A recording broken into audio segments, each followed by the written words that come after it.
Baruch, atah Adonai Eloheinu, Efatah, Viaten Advekim Ba'Adonai, Iluyeshim Sheim, Kul Shim Hayom.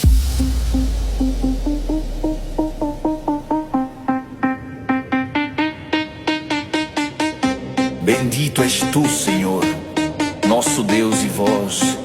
Abra-se que permaneceis firmes no Senhor, vosso Deus, estais vivos hoje. Tudo posso naquele que me fortalece, porque eu bem sei os pensamentos que o Senhor tem a meu respeito. Pensamentos de paz e não de mal, para me dar um futuro e uma esperança. Confia no Senhor de todo o teu coração e não te estribes no teu próprio entendimento. Reconhece-o em todos os teus caminhos e Ele endireitará as tuas veredas.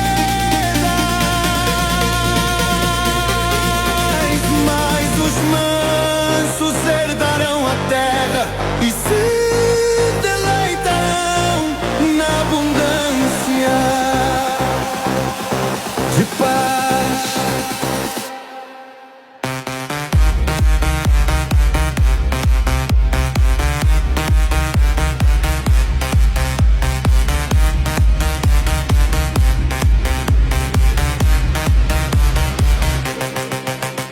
Deleita-te também no Senhor, e Ele te concederá os desejos do teu coração.